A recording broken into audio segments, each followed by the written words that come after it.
pessoa que julga com isenção, é uma pessoa que julga com sobriedade e é uma pessoa que exerce efetivamente o papel de um juiz, que é buscar a paz social, mediando conflitos e aplicando a lei nos seus exatos termos, na sua exata dimensão. Passo então imediatamente a palavra para a doutora Graziele, fica à vontade para falar lá do púlpito também.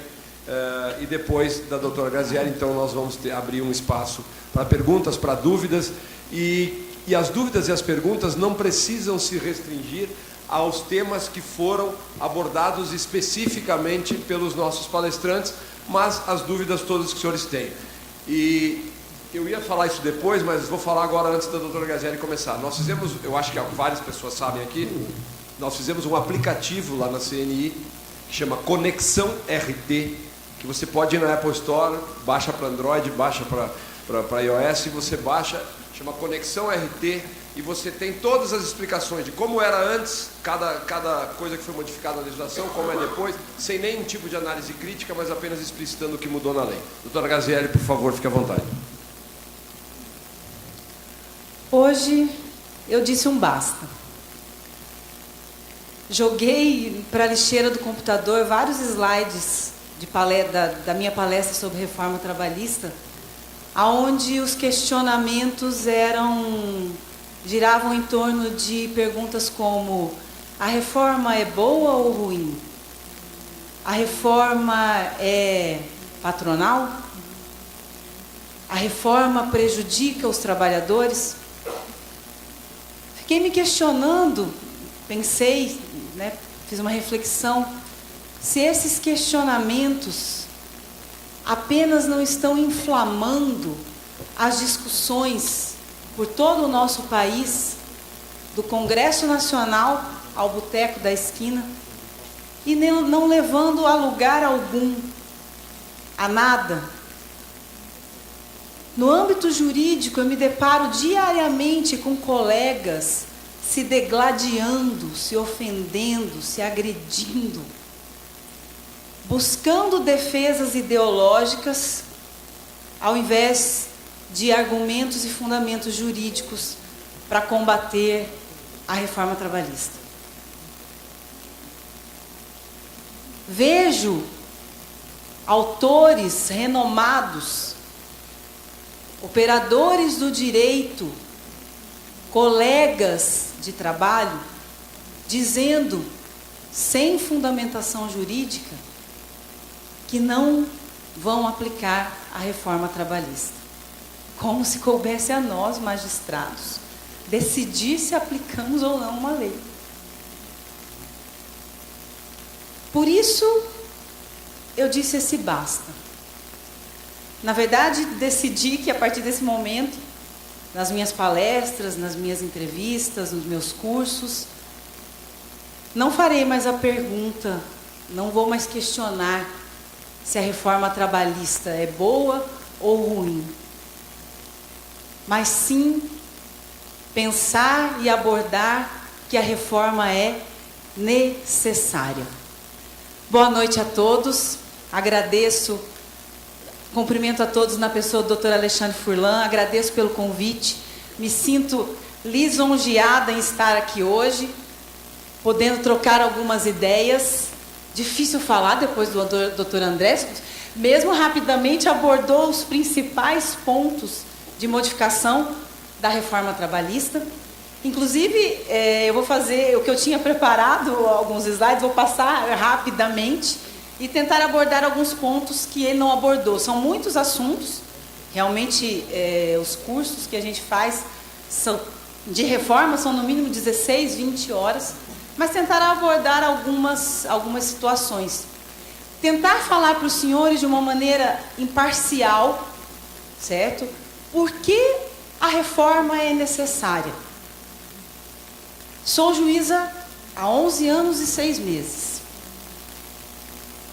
E mesmo honrando o ramo do Poder Judiciário, do qual eu faço parte, tenho que reconhecer que o direito e o processo do trabalho estão claudicando, estão mancando.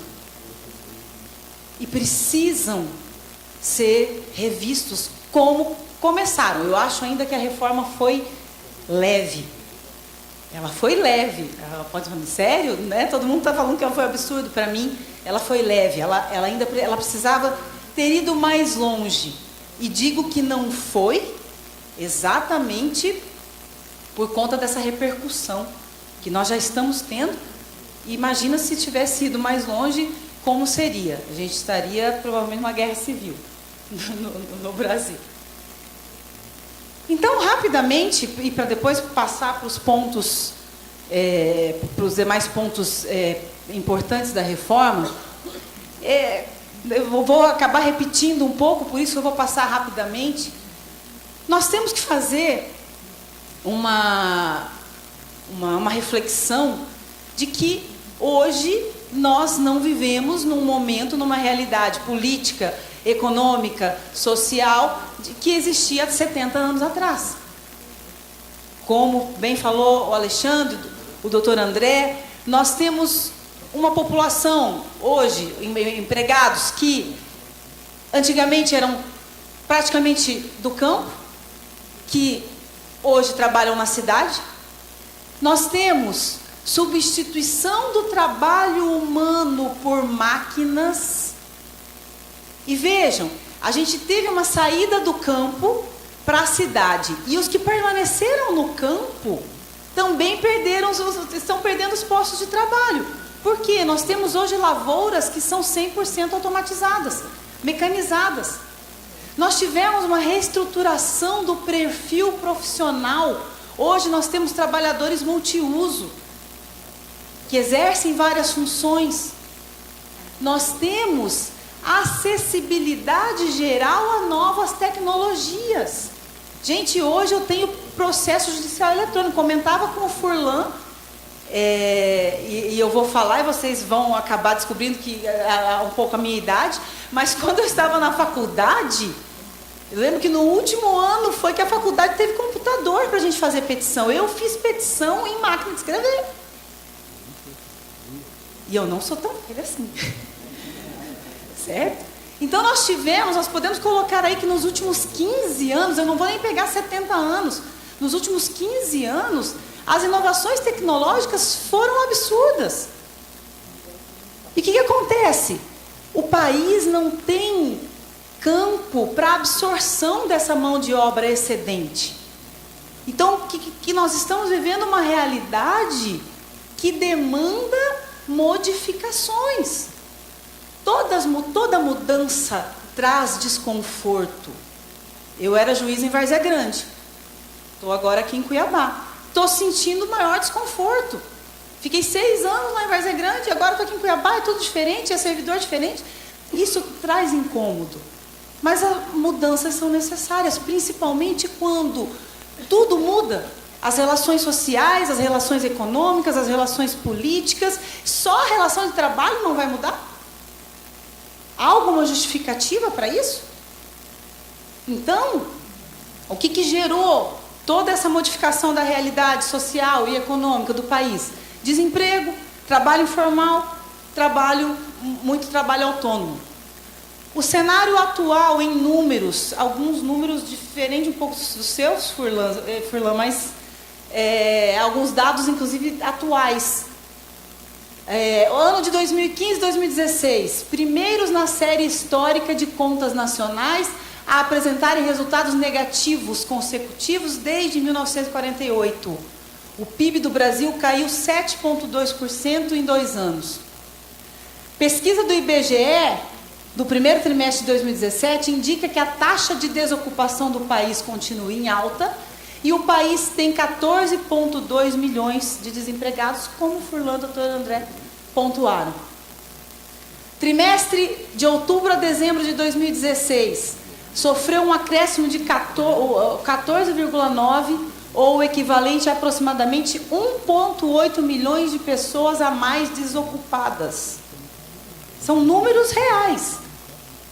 Ao fechar o trimestre de março de 2007, com uma população ocupada de 88,9 milhões de pessoas, os dados do desemprego registram também outro recorde negativo desde o início da série histórica de 2012. O país possui aproximadamente 80 milhões de trabalhadores autônomos e informais e 35 milhões de trabalhadores com carteira de trabalho assinada. Por que? Viram que o Alexandre falou isso? O doutor André falou isso. E por que eu estou falando isso? Para a gente entender a visão do legislador reformista, se a gente puder assim chamar. A visão, nós não temos uma Constituição que diz que todos são iguais perante a lei? Tem que tratar igualmente os iguais, igualmente os desiguais, ou seja, um princípio da igualdade. Se eu tenho que tratar igualmente essas pessoas, por que é que eu vou fazer uma legislação e manter uma legislação que só vislumbra esses 35 milhões de trabalhadores com carteira assinada? Porque a nossa legislação atual tem esse perfil. A reforma veio, eu não sei, como o Alexandre falou, eu não sei, eu não sou vidente. Eu vou nas entrevistas e as pessoas me perguntam assim, a senhora acha que vai gerar emprego? A senhora acha que vai melhorar? A senhora acha... Não sei. A intenção do legislador foi essa. De trazer para a formalidade, de trazer também para a proteção estatal o trabalhador informal, o trabalhador autônomo. É o exemplo do contrato intermitente, que eu acho que precisa ser melhor elaborado. A medida provisória, pelo menos uma das minutas que eu recebi, altera bastante coisa, porque a lei ficou falha, mas é uma situação interessante. Eu trago para a formalidade aquela pessoa que trabalhava no bico, fazendo bico, e trago uma segurança jurídica para a empresa. Menor contingente de pessoas ocupadas desde o primeiro trimestre de 2012, o número de trabalhadores com carteira assinada no Brasil caiu de 39,6 milhões em fevereiro para 38,3 em fevereiro desse ano, segundo os dados do CAGED. Aí a gente chega na minha área, né? Na minha praia, digamos assim, a Justiça do Trabalho. A Justiça do Trabalho também, repetindo aqui um pouco os dados que o Furlan passou, dados do ano passado, 11 mil novas ações trabalhistas por dia. De 3 a 4 milhões de ações por ano. A taxa de recorribilidade é a maior do Poder Judiciário. E aí, sabem por quê? Fazendo aqui um gancho. Porque o trabalhador não paga nada para recorrer. Nas outras justiças, tem-se medo de recorrer, porque você paga. Geralmente, ou no final, na nossa não. O senhor usou até, o professor André usou até o meu exemplo. A minha brincadeira que eu também ia fazer. É mais barato. É mais barato entrar na Justiça do Trabalho do que jogar na Mega Sena, porque na Mega Sena eu pago R$3. Não sei, né? Acho que é R$3. Não sei, faz um tempo que eu não jogo. R$3,50. Tá aí. Mas então, quer dizer, é mais barato. Eu tenho a aventura jurídica, fica muito mais barata. E para o empregador, e eu não estou aqui sendo parcial, eu estou sendo realista. E para o empregador, aquela ação trabalhista, ela já custou pelo menos o valor do advogado, que foi na sala, na audiência naquele dia. O preposto, um dia de trabalho que ele perdeu, se ele teve que levar uma testemunha. Então, a gente percebe o que acontece que chega no dia da audiência, o empregado simplesmente esquece da audiência. Ou ele não tem testemunha e ele pega e vai embora do saguão.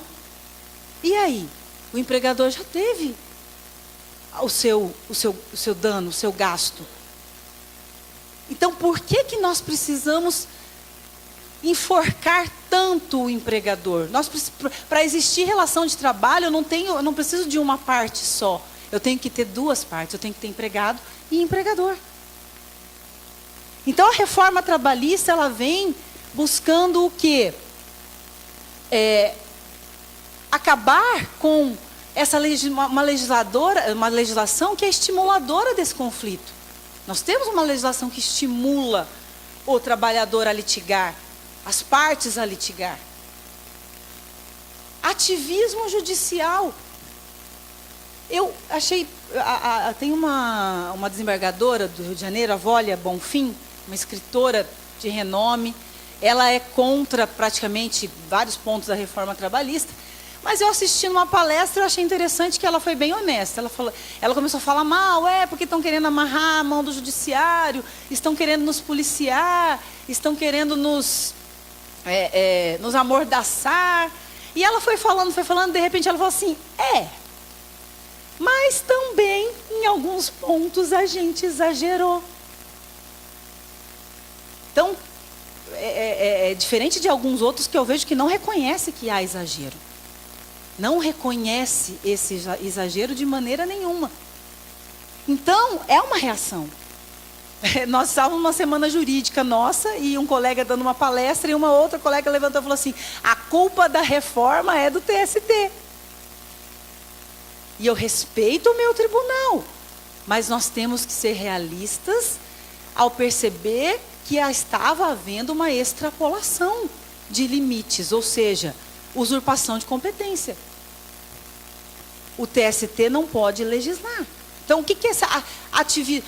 Aí as pessoas falam, querem amordaçar, onde é que já se viu que juiz não pode interpretar a lei? Claro que juiz pode interpretar a lei, ou seja, aplicar a lei ao caso concreto. Aquele velho ditado, a lei é um terno grande, feito para todo mundo e não cabe em ninguém. Cabe ao magistrado pegar o terno e dar uma de alfaiate. Ele vai dar uma ajustada naquele terno. Mas ele não pode customizar o terno. Ele não vai poder cortar as mangas, mudar a cor do terno, ou seja, remodelar, pegar aquele terno, jogar e falar, não, agora nós vamos usar uma mini blusa. Não é assim. O que compete ao Poder Judiciário é adaptar e não criar legislação, criar normas. Nós não podemos fazer isso. Não cabe ao Poder Judiciário, não é essa a tarefa do Poder Judiciário. O doutor André citou duas súmulas, eu cito mais uma. Até no curso, né, doutor Éder, ali, no curso eu falei assim, eu dou um prêmio, dei um curso esses dias, falei assim, eu dou um prêmio para quem me disser se existe alguma legislação, seja em qualquer área, que diz que preposto tem que ser empregado. E a súmula, um entendimento sumulado do TST, diz que preposto tem que ser empregado. Isso não é legislar? Isso não é criar uma norma da onde não existe? E dou um bombom para quem me disser. Aonde existe direito civil, direito tributário, qualquer ramo do direito que diga que preposto, aquele que representa o empregador, no nosso caso, ele tem que ser empregado. E isso estava. Nós tínhamos que utilizar. Um Estado totalmente intervencionista. A visão, gente, de Estado democrático de direito não pode se confundir com um Estado intervencionista. Até porque a tendência mundial, a tendência de outros países, que o Brasil não pode deixar e falar assim, não, nós vamos ser diferente. Com a gente aqui é diferente. A tendência é um Estado menos intervencionista. É um Estado que respeita a vontade das partes. E aí eu entro na questão das férias. Eu entro na questão do intervalo entre a jornada. Eu digo, e faço o teletrabalho. E fazendo o comparativo com o serviço público. Por que eu faço esse comparativo? Muitas vezes em algum debate, a outra parte vem e diz o seguinte, olha, o trabalhador nós não podemos levar em consideração porque ele vai ser coagido a fracionar as férias, a diminuir o intervalo, a trabalhar em casa. Ele não quer, ele não pode ser coagido. Não estou dizendo que algumas situações não vão acontecer, mas eu não posso partir do pressuposto de que todo mundo frauda, de que todo mundo pratica atos ilícitos para não autorizar que seja permitido essa flexibilidade no nosso direito do trabalho ou processo do trabalho. E aí eu faço esse link, digamos assim, com o serviço público, porque no serviço público os servidores têm estabilidade, então eles não teriam coação, concordam comigo? Eu não teria como falar assim, um servidor, ele fraciona as férias porque ele é coagido? Não, não tem, ele tem estabilidade. Passado o período probatório, ele tem estabilidade. Todo servidor do meu tribunal fraciona as férias. Eu não posso fracionar minhas férias, mas eu queria. O juiz não pode fracionar. O servidor pode, todos fracionam. Todos. No nosso tribunal foi feita uma consulta. Preferem trabalhar 8 horas com 1 hora de intervalo ou 7 horas direto? Adivinha qual ganhou? 7 horas direto. Teletrabalho, os servidores brigam. Tem briga. Eu vim de Várzea Grande para cá, meu assistente não quis me acompanhar. Por quê? Porque ele não gostava de mim? Acho que não. Pelo menos ele usou outra desculpa. Ele falou, doutora, lá em Cuiabá, o pessoal, tem um monte de gente que quer trabalhar remotamente. Meu assistente estava morando em Campo Grande. Meu antigo assistente está morando em Campo Grande. Ele falou, lá, os servidores, a maioria quer fazer teletrabalho. E se eu for para lá, eu vou perder, posso perder e ter que voltar. Então, vejam esses 3 exemplos onde eu demonstro que, no Ministério Público do Trabalho, é possível fracionar férias, existe teletrabalho. Então, e não há coação. Então, eu não tenho essa desculpa de dizer, olha, essas pessoas só estão aceitando isso porque são coagidas. Mas a nossa legislação, da maneira como ela está posta, ela não permite não dá essa liberdade ao empregado e ao empregador de adequar o contrato de trabalho à sua realidade. O que a gente vê é o seguinte: o empregado chega para o seu patrão e fala assim, eu queria fazer meia hora de intervalo, porque meu filho, a creche fecha às 5h30. Daí eu queria sair meia hora mais cedo para pegar o meu filho na creche. O empregador, comovido com aquela situação, ele fala, beleza, faz um acordo, tá? Tudo bem. E ele trabalha 5 anos fazendo isso. Era conveniente para ele. O empregador aceitou a situação. No primeiro dia no dia seguinte que ele é mandado embora, ou que acaba o contrato de trabalho, o que ele faz? Ele vai lá bater na nossa porta e vai pedir o quê? O intervalo intrajornada inteiro, né? Inteiro, e era esse o entendimento, e hora extra por não concessão desse intervalo intrajornada. Então, hoje o trabalhador, ele entra numa empresa, num emprego, já pensando em fazer uma poupança. Eu vou entrar, eu vou trabalhar, mas depois, quando eu sair, eu vou entrar na justiça e vou ganhar X reais, mais tantos mil reais. Se eu não ganhar nada também, perder eu não vou. Não faz diferença. E aí é o que a gente percebe, são as aventuras jurídicas. As aventuras jurídicas, hoje, vou pegar o exemplo do doutor André da gestante. Hoje eu tive uma audiência, ele falando, falei, nossa, parece que combinamos.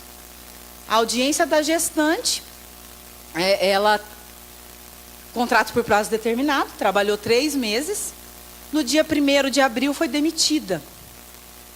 E depois, isso em 1º de abril de 2016, ela foi demitida. Ela esperou passar todo o tempo em que ela poderia ser reintegrada ao trabalho e entrou com a ação trabalhista esse ano. E aí eu perguntei para ela, quando você descobriu que você estava grávida? 2 meses depois que eu saí da empresa. E você comunicou, voltou lá avisar o seu patrão? Não, eu não voltei, eu não sabia. Eu só descobri que eu tinha esse direito quando eu fui no INSS ver se eu tinha direito à indenização. E aí a empresa até ofereceu um valor de acordo, mas ela não aceitou. Ela queria exatamente 12 mil reais de estabilidade sem ter trabalhado. E o pior de tudo isso que me dói o coração é que eu sei que eu vou dar uma sentença improcedente e o meu tribunal vai reformar. Entenderam? Então, é isso. E aí eu falo, isso não são aventuras jurídicas, isso é justo? Por qual motivo nós temos que fazer com que a corda sempre, né, penda, o ruim fique para o lado, para uma das partes? É imparcial. Justiça do trabalho é imparcial. Criou-se um conceito de que juiz do trabalho tem que ser favorável ao empregado. Eu fui numa assembleia, numa audiência pública, e eu comecei a falar, e levantou uma mulher, Furlan estava lá, e disse assim: eu não acredito que eu estou ouvindo isso de uma juíza do trabalho. Ela gritou no meio da plateia. Por quê? Porque tem-se uma concepção de que juiz do trabalho tem que defender. Não temos que ser imparciais. Então, os propósitos oficiais da reforma trabalhista, certo? E dos quais eu concordo em grande parte, e aqui eu vou aproveitar e pontuar algumas situações, seria o quê? Rompimento reativo do legislador com o modelo de regulamentação das relações de trabalho vigente. Eu acabo com essa situação de protecionismo exagerado. Não há justificativa hoje para que eu considere todo e qualquer empregado hipossuficiente. Tanto que a reforma criou duas figuras de empregado hipersuficiente. Aquele funcionário que receba até mais de 2 tetos do regime geral da Previdência Social e tenha curso superior, ele pode firmar diretamente com o seu empregador contrato de trabalho prevendo tudo o que é possível ser previsto numa convenção coletiva. Ele pode utilizar